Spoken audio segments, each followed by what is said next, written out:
जिस Saror toll plaza को लेकर के एक लंबी लड़ाई लड़ी गई थी और जिसके खातिर कई सारे लोगों को जेल भी जाना पड़ा था। और वहीं अगर हम आपको बता दें तो इस समय NHAI की तरफ से यानी national highway authority of India की तरफ से उस टोल को बंद कर दिया गया है, यानी वहां से हटा दिया गया है। और सुबह से जितने भी लोग सांबा से जम्मू की तरफ आ रहे हैं या कठुआ से जम्मू की तरफ आए और उनसे जब हमने बात की तो उनका साफ यही कहना था कि वहां पर आज सुबह 8 बजे से कोई भी टोल जो है वो नहीं लिया जा रहा है। और इस खबर के चलने के बाद लोग, ट्रांसपोर्टर्स जो भी उस रास्ते से चलते थे काफ़ी खुश नज़र आ रहे हैं। आप जानते हैं कि एक लंबी लड़ाई लड़ी गई थी और जानते थे कि इलीगल टोल यहाँ पर लगाया गया है, इलीगल पैसा वसूला जा रहा है, लेकिन फिर भी बहुत से लोगों को उसके लिए अपनी लड़ाई लड़नी पड़ी थी। यहाँ तक कि कई दिन उन्हें जेल की सलाखों के पीछे रहना पड़ा था। सबसे बड़ी लड़ाई अगर किसी ने शुरू की थी वो जम्मू की युवा राजपूत सभा है। और उस युवा राजपूत सभा ने कई दिन का जब आंदोलन छेड़ा और वो उन्होंने फाके कशी भी रखी, वो फाके भी रहे, उन्होंने खाना भी नहीं खाया और वहीं पर रहे कि उन्होंने कहा कि हमें इस टोल प्लाजा को यहाँ से रिमूव कराना ही कराना है, तब जाकर के हम राहत की सांस लेंगे। और वहीं अगर हम बात करें तो जिला इंतजामिया की तरफ से भी उनके ऊपर वहाँ पे काफ़ी लाठीचार्ज भी किया गया था। यहाँ तक कि उनके साथ और भी कई सारे बच्चे, जवान, बूढ़े या बाकी ऑर्गेनाइजेशन जो है वो भी उनके साथ वहाँ पर खड़ी रही थी और इस सरोर टोल प्लाजा को रिमूव करने के लिए कहा जा रहा था। और आप जानते थे कि जब ये मुद्दा उठा था उस समय एक और रास्ते से वहाँ गाड़ियों को गुजरना पड़ता था। वो भी हमने आपको खबर दिखाई थी कि कितना मुश्किल होता था वहाँ से निकलना। लेकिन ख़ासतौर पर जब बात करें, लेकिन NHAI की तरफ से बाद में एक टीम भेजी गई और उन्होंने उसका मुआयना किया, क्या ये लीगल है या इलीगल है।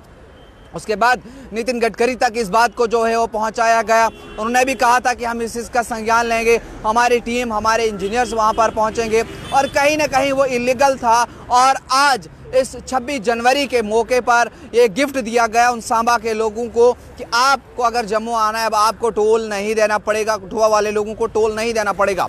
लेकिन साथ ही आपको बता दूं, अगर ये वहाँ से हटा दिया गया है लेकिन लखनपुर में आपको ये टोल और देना पड़ेगा और वहाँ ये इससे महंगा अब आपको टोल देना पड़ेगा। इसका असर अगर वहाँ से, अच्छी बात है वहाँ से हटा दिया गया, सांबा वाले लोगों को टोल ये नहीं देना पड़ेगा। लेकिन अगर मैं बात करूं बन टोल प्लाजा या नाशरी टोल प्लाजा, जिन लोगों को उधमपुर जाना है, जिन लोगों को कश्मीर जाना है, जिन लोगों को डोडा या यूं कहें कि चिनाब वैली के रहने वाले लोग हैं, जो वो ट्रांसपोर्टर्स हैं, उनके ऊपर इसका असर जो है वो पड़ेगा। और साथ ही साथ जो लखनपुर में है वहाँ पर इसको जो है और बढ़ा दिया गया है, वहाँ पर आपको ज़्यादा टोल जो है वो अब देना पड़ेगा। उसके साथ ही ये भी कहा गया है कि अगर आप मथली पास, क्योंकि इलाके के जो लोकल है जिन लोगों को डेली सुबह शाम वहाँ से चलना पड़ता है, उनके लिए पासेस भी रखे गए हैं और जो करीब 300 रुपये का पास बनेगा अगर आपके पास कार, जीप वगैरह है उस हवाले से। लेकिन बसेस की बात करें, ट्रक की बात करें, उनके ऊपर वो और बढ़ा दिया गया है।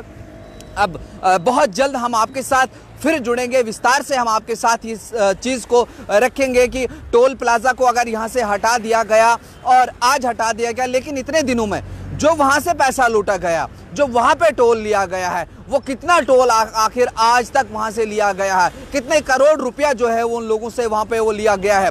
आप जो जनता इस वक्त हमारे साथ जुड़े हो, आप हमें देख रहे हो, आप अपनी राय जो है कमेंट बॉक्स में ज़रूर दीजिएगा कि अभी तक वहाँ पे इलीगल अगर ये रहा और आज सरकार इसको हटा रही, आज national highway authority of India इसको हटा रही है, तो जब इसको वहाँ पे लगाने का हुक्म दिया गया था तब किस चीज़ को, तब उन्होंने किसको पूछा था और लगाया था। और इतना पैसा लोगों को हड़पने के बाद आज उस चीज़ का क्या होगा जब इसको ये रिमूव कर रहे हैं और बाकी टोल प्लाजा यानी वहाँ पे नहीं था तो लखनपुर में जाकर के अब आपको ज़्यादा देना पड़ेगा। और इसका असर जो नाशरी टनल है उस पर पड़ रहा है या दूसरा टनल उस पर पड़ रहा है, वहाँ लोगों को इससे ज़्यादा रेट में अब और पैसा जो है वो देना पड़ेगा। मज़ीद और भी अपडेट इस हवाले से हैं वो भी हम आप तक पहुँचाएंगे। आप बने रहे न्यूज़ इनसाइडर 24/7 के साथ।